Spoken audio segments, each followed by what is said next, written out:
અને હાલ રાહુલ ગાંધી પત્રકાર પરિષદ સંબોધી રહ્યા છે। જઈએ સાંભળીએ। जिस प्रकार से ये कानून पास किया गया वो भी बिल्कुल गलत था। बिना डिबेट किए, बिना किसानों से चर्चा किए, बिना मजदूरों से पूछे ये कानून ऊपर से थोप दिए गए और इन कानूनों को हटाना ही पड़ेगा, विद्रॉ करना ही पड़ेगा।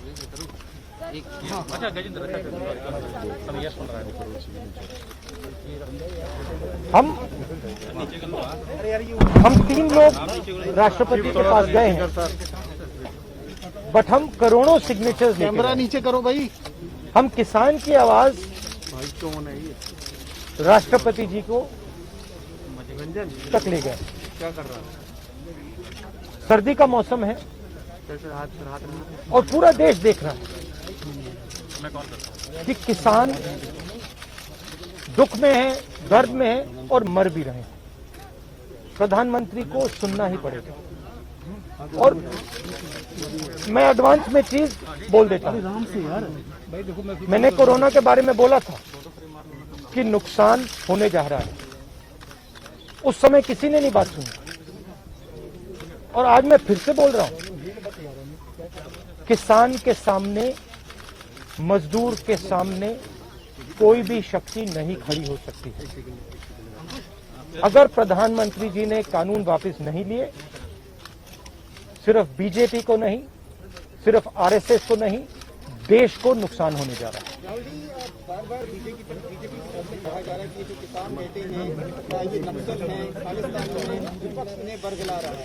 इस तरह के आरोप लग रहे हैं। देखिए, बीजेपी नरेंद्र मोदी जी का एक ही लक्ष्य है और वो किसान समझ गया है, मजदूर समझ गया है। लक्ष्य है कि उनके आसपास जो 2, 3, 4 बड़े क्रोनी कैपिटलिस्ट हैं, उनके लिए पैसे बनाने का काम नरेंद्र मोदी जी करते हैं। जो भी नरेंद्र मोदी जी के खिलाफ खड़े होते हैं वो उनके बारे में कुछ ना कुछ गलत बोलते रहते हैं। किसान खड़े हो जाएंगे तो किसान को आतंकवादी बोलेंगे, मजदूर खड़े हो जाएंगे तो मजदूर को आतंकवादी बोलेंगे। एक दिन अगर मोहन भागवत खड़े हो गए तो कहेंगे ये भी आतंकवादी। मतलब जो भी नरेंद्र मोदी जी से सत्ता लेने की कोशिश करेगा वो आतंकवादी। और नरेंद्र मोदी किसके लिए काम कर रहे हैं वो मैंने आपको बता दिया। उनके 2-3 आसपास के क्रोनी कैपिटलिस्ट हैं जिनको वो पूरा का पूरा हिंदुस्तान पकड़ा रहे हैं। ये रियलिटी है।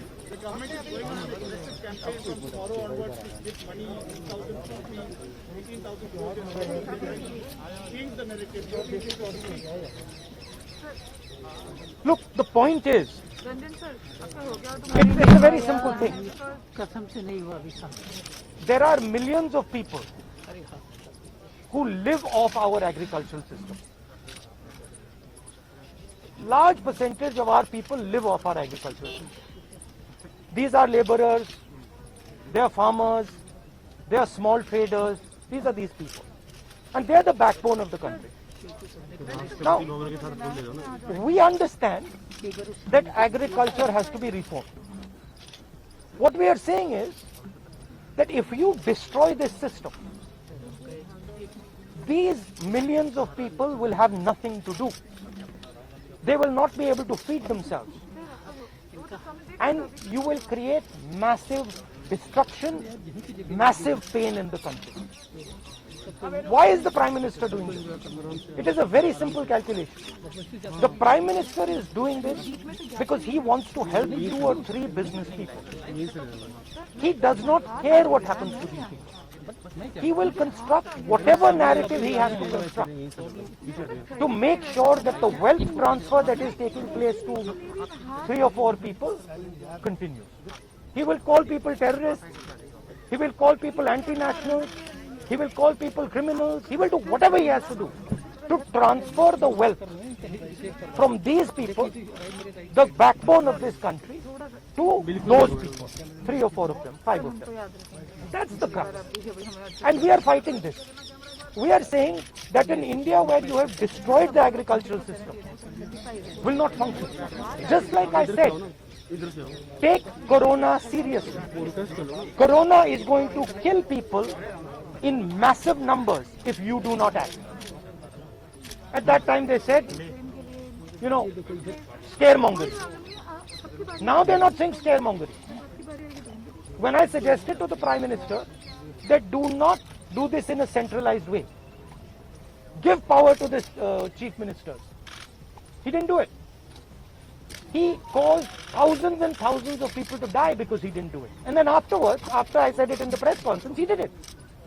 So the point is, you have an incompetent man who is controlled by certain other people. This is what India has to understand. This is what all youngsters have to understand. You have an incompetent man who doesn't understand anything, running a system on the behalf of 3 or 4 other groups who understand everything. And their aim is to take huge amounts of money from the poor people of India and put it in their pocket. And that is what we are fighting.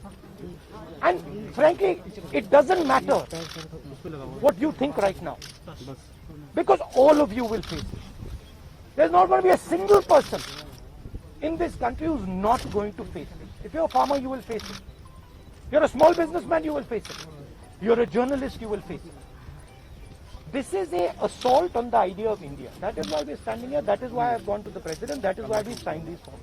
You posted a tweet about Vailag yesterday about a family which was struggling while doing their farming. But there are several more instances like this. But the BJP is saying that this is just Punjab and farmers who are protesting here at the delegate. No other farmer in the country has a problem with that. That's just not true. That is just not true. We are not allowed to go out. We are not allowed to go out of the ICC office. The police stops us from going out. Why don't you let us go out? Why don't you let me go and tour in the states? See what happens. Every single farmer of this country, every single labor of this country stand up.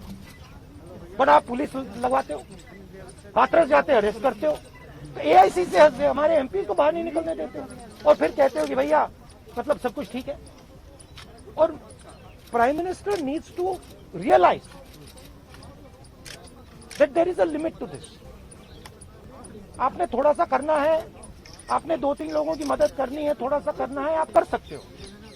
But जिस प्रकार से नरेंद्र मोदी कर रहे हैं, मैं फिर से दोहरा रहा हूं, हिंदुस्तान के किसी भी युवा को रोजगार नहीं मिलेगा. सारे छोटे बिजनेस, सारे मिडिल साइज बिजनेस खत्म हो जाएंगे. और दूसरी बात याद रखिए, जिस चीज को आप सब भूल गए हैं, चाइना बॉर्डर पे बैठा है. चाइना ने हिंदुस्तान की हजारों किलोमीटर जमीन छीन ली है. प्रधानमंत्री उनके बारे में क्यों नहीं कहते? उसके बारे में चुप क्यों है? तो मेरा कहना है कि पूरा का पूरा कॉम्बिनेशन बन रहा है. एक तरफ आप अपने सिस्टम को तोड़ रहे हो, आप अपने लोगों को लड़ा रहे हो, आप अपने किसान को मार रहे हो, मजदूर को मार रहे हो, और दूसरी तरफ बाहर से फोर्सेस देख रही हैं, कह रहे हैं कि बहुत अच्छा. તો આજે ખેડૂત આંદોલનનો 29મો દિવસ છે અને ત્યારે કૃષિ કાયદો રદ કરવા કોંગ્રેસે રેલી કાઢી હતી. રાષ્ટ્રપતિને તેઓ મળવા પહોંચ્યા હતા. તે દરમિયાન પ્રિયંકા ગાંધી સહિતના કોંગ્રેસના નેતાઓની અટકાયત કરવામાં આવી. રાહુલ ગાંધીએ પણ પ્રધાનમંત્રી નરેન્દ્ર મોદી સહિત ભાજપ સરકાર પર આકરા પ્રહારો કર્યા અને તેમની વાતને સરકાર સાંભળતી ન હોવાની પણ આક્ષેપ કર્યો હતો. કિસાનોની વાત સરકાર દ્વારા નથી સાંભળવામાં આવી રહી, સરકાર દ્વારા કોઈ પણ ઉકેલ નથી લાવવામાં આવી રહ્યો, તે મામલામાં રાહુલ ગાંધીએ સરકાર પર આકરા પ્રહારો કર્યા.